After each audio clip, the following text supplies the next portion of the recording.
Hello friends, welcome back to the channel. अगर आप GST reconsideration manually कर रहे हैं तो आप बहुत ही ज्यादा टाइम वेस्ट कर रहे हैं। आज मैं आपको सिखाऊंगा कैसे आप जीएसटी रिकंसिडरेशन एक डैशबोर्ड में कंट्रोल कैसे कर सकते हैं, वो भी विदाउट यूजिंग एनी कोडिंग के।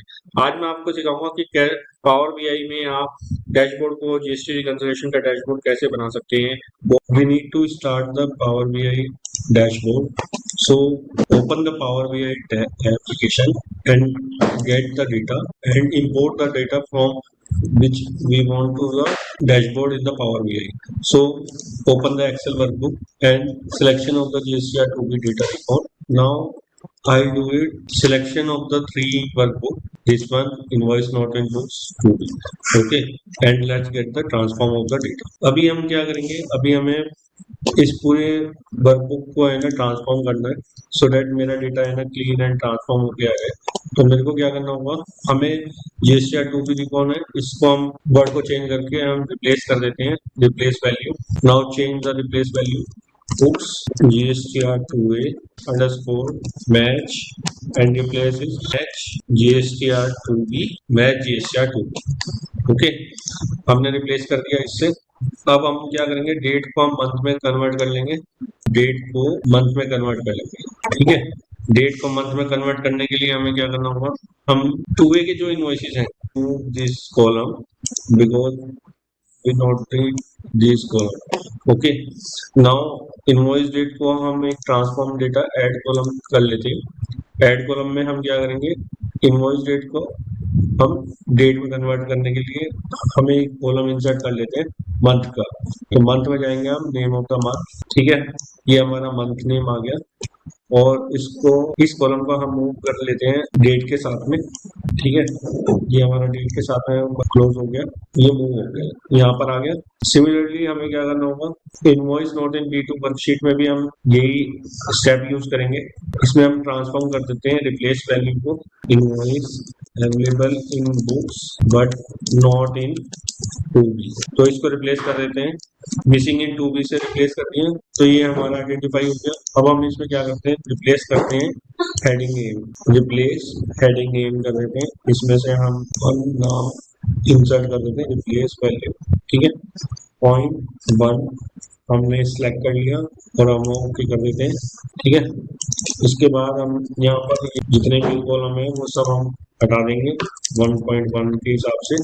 थोड़ा सा मॉडिफाई करना पड़ेगा बिकॉज रिक्वायरमेंट है इस टूल्स की। अगर कुछ भी चीज अगर सही नहीं है तो हमें वो ठीक करना पड़ेगा। We need to the transform the data invoice not in 2B1 and 2 not in books also. So we need to remove the dot one heading. Okay.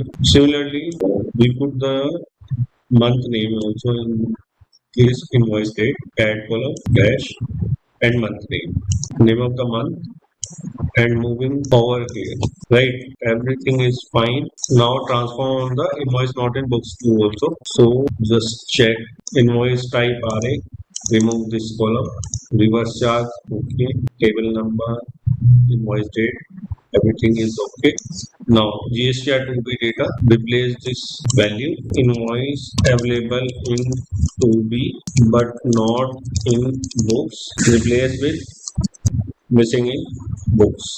Okay, replace of. Now we need to the go to the GSTR2B data and form tab, close and apply. Just few seconds and our data will apply changes in the Power BI dashboard. Now data is loaded. So next step we need to the new measurement which is taxable amount multiple line items है।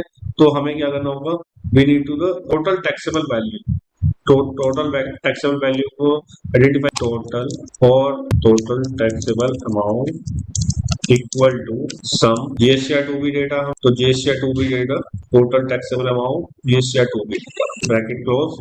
Okay, now total GST amount. Now we need to the calculate of the total GST value.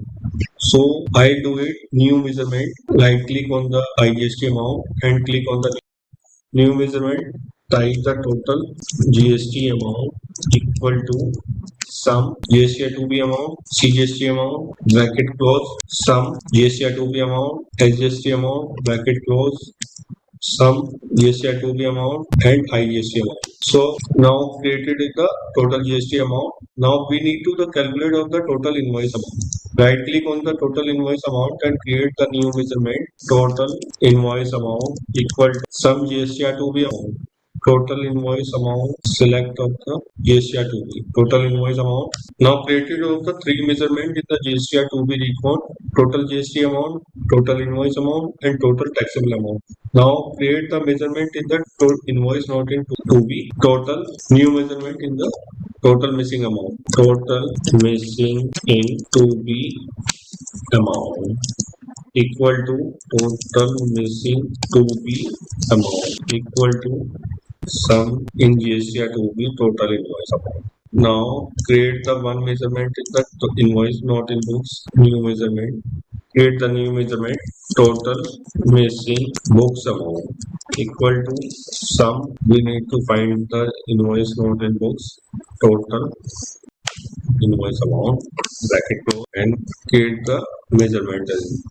Now one measurement is total reconcile equal to total invoice amount plus total missing to be amount plus total missing in to be bracket close.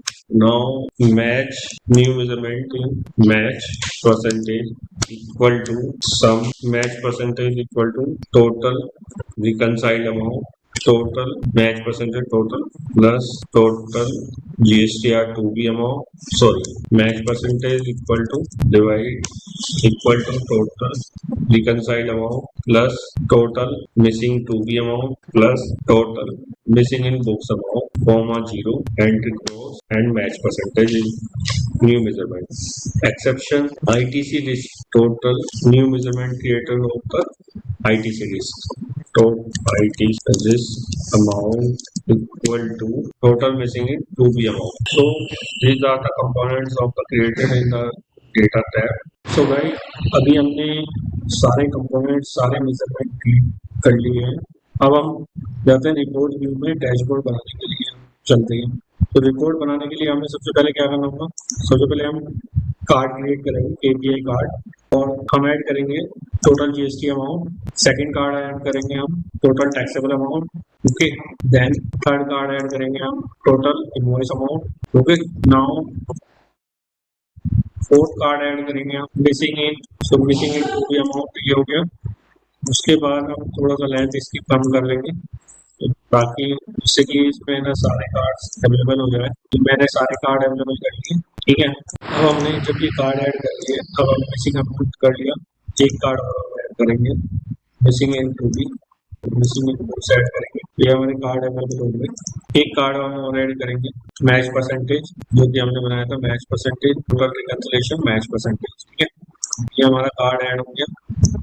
अब हम इसमें add करेंगे ITC risk amount. ठीक है. ये हमारे card हमारे add हो गए. अब हम इसमें एक काम करेंगे. हम क्लस्टर साइन लगाएंगे क्लस्टर बार आइकन. ठीक है. इसको थोड़ा और छोटा कर लेते हैं ताकि सारे कार्ड ऊपर आ जाए. थोड़ा और छोटा कर लेते हैं. ठीक है. इस तरह से आप इसमें कार्ड को थोड़ा और कर सकते हैं. आप इसकी घर पे भी प्रैक्टिस कर सकते हैं और अपने रियल वर्क पर भी आप प्रैक्टिस कर सकते हैं. ठीक है. ये और छोटा हो गया. इसको भी हम छोटा कर लेते हैं. इसको भी छोटा कर लेते हैं. ये हो गया. अब इसको यहाँ पर लगा देते हैं. तो हमारे कार्ड सारे के सारे एक लाइन में कंसिडर होंगे. ठीक है. अब ये जो क्लस्टर कार्ड है हम इसमें लगाएंगे GST इनवॉइस मैच सप्लायर का register number and total invoice number total invoice amount. ठीक है. इस तरह से हमने क्लस्टर कार्ड लगा दिया. नाउ अब टोटल GST अमाउंट करेंगे हम कॉलम चार्ट में. अगर GST नंबर सप्लायर में GST नंबर आ जाएगा और टोटल GST अमाउंट आ जाएंगे. ये हमारा टोटल GST अमाउंट आ गया. तो हम इसको क्लस्टर चार्ट में करेंगे. ठीक है. इस तरह से हमारा ये नंबर आ गया. इसको थोड़ा और छोटा कर लेते हैं. आप अपने हिसाब से भी बना सकते हैं जैसे आपको विजुअलाइजेशन चाहिए. लेकिन मैं यही सजेस्ट करूंगा कि एक पेज में कम से कम 4 रखें. उसके बाद आप सेकंड पेज यूज कर सकते हैं. ठीक है. उसके बाद हम लगाते हैं इसमें एक क्लस्टर चार्ट वो लगा देते हैं. हम एक क्लस्टर चार्ट वो लगा देते हैं missing in two B missing in two B. तो मिसिंग इन टू बी में सप्लायर का GST number and total missing amount. ठीक है. ये हमने लगा दिया. हम इसको चेक कर लेते हैं. आप इसको भी इस तरह से बना सकते हो। ठीक है, ये हमारा बेसिकली टूल है। इस तरह से आप डैशबोर्ड क्रिएट कर सकते हो विजुअलाइजेशन करने के लिए। आप इनके फॉन्ट वगैरह अगर आपको बोल्ड करने हैं तो आप राइट क्लिक करो इस पर और इस पर आर्ट पे क्लिक कर लो। उसके बाद ये टेबल व्यू आ जाएंगे ऊपर से। इसके बाद आप इसमें फॉन्ट साइज बढ़ा सकते हो या घटा सकते हो। देखो जिस तरह से मैंने फॉन्ट अभी कम किया है तो आप इसको फॉन्ट भी चेंज कर सकते हो आप। तो मैंने जैसे अभी बोल्ड कर दिया इसको और बोल्ड करने के बाद इसका कलर कोड चेंज कर दिया। मैंने कलर कोड इसका रीड कर दिया और बॉर्डर लाइन को भी आप चेंज कर सकते हो। जैसे मैंने यहाँ पर कैटेगरी लेवल में आप अपने हिसाब से कर सकते हो, जैसे आपको यूज करना हो तो आप अपने हिसाब से करो। मैंने इसका नाम कर दिया और इसको भी बोल्ड कर दिया। इस तरह से आप सभी में कर सकते हो आप कैटेगरी लेवल करने के बाद। उसके बाद में मैंने इसमें टाइटल को ऑन कर दिया। उसके बाद हमने साइज एंड स्टाइल को बैकग्राउंड को थोड़ा चेंज कर दिया। बैकग्राउंड वाइड है तो हमने इसको इस तरह से थोड़ा वाइड हो जाएगा। इसके बाद हमने इसको इस तरह से भी कर सकते हैं। ठीक है, उसके बाद सेम इसी तरह से आप इसमें भी कर सकते हैं। उसके बाद हमने बैकग्राउंड को कलर कर दिया। ठीक है, यहाँ पर बैकग्राउंड कलर कर दिया। उसके बाद फिर हमने इसका भी बैकग्राउंड कलर कर दिया। तो आप इस तरह से आप है ना अपने हिसाब से कलर कोडिंग कर सकते हैं सो दैट ताकि आपको पता हो जाए। जैसे मैंने इसका कलर कोडिंग कर दिया रेड। ठीक है, आप अपने हिसाब से भी कर सकते हैं। ठीक है, मैंने इसको कर दिया कलर कोडिंग, आप अपने हिसाब से कर सकते हैं कलर कोडिंग। ठीक है, इस तरह से मैंने कर दिया। आप यहाँ पर जाने के बाद आप इसका टाइटल ऑफ कर दो, इसका भी टाइटल ऑफ कर दो। आप अपने हिसाब से सेटिंग बना सकते हैं जिसका आपको करना हो आप उसका टाइटल ऑफ कर सकते हैं। ठीक है, ये मैंने टाइटल ऑफ कर दिया। उसके बाद यहाँ पे ये मैंने टाइटल ऑन कर दिया। ठीक है, इसका टाइटल ऑन कर दिया, इसका टाइटल ऑफ कर दिया, इसका टाइटल ऑफ कर दिया। ठीक है, ये हमारा डैशबोर्ड तैयार हो गया। आप अपने हिसाब से भी कर सकते हो जैसा आपको यूज करना हो। अभी मैं इसको थोड़ा और मोड़ कर देता हूँ विजुअलाइजेशन में ऑल पैलेट में जाके और फॉन्ट साइज आप उसके हिसाब से बोल्ड कर दिया मैंने इसको। और कैटेगरी लेवल में जाने के बाद जो कैटेगरी लेवल है ये नेम आता है, हम इसको बोल्ड कर देते हैं। ठीक है, ये बोल्ड हो गया। इस तरह से आप अपना डैशबोर्ड क्रिएट कर सकते हैं। ये हमारा डैशबोर्ड पूरा रेडी हो गया है। आप इसको प्रेजेंटेशन कर सकते हैं।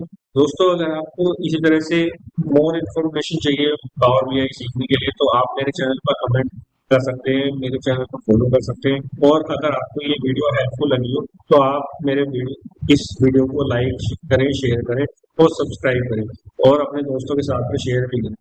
Thank you guys. और आप अपनी प्रैक्टिस करके भी चेक कर सकते हैं। अगर आपको कोई भी प्रॉब्लम आए तो आप मुझे कमेंट बॉक्स में टाइप कर सकते हैं। मैं अवेलेबल रहूंगा आपके मैसेजेस का और आपको हर प्रॉब्लम का सॉल्यूशन करूंगा। थैंक यू गाइस, मिलते हैं नेक्स्ट वीडियो में।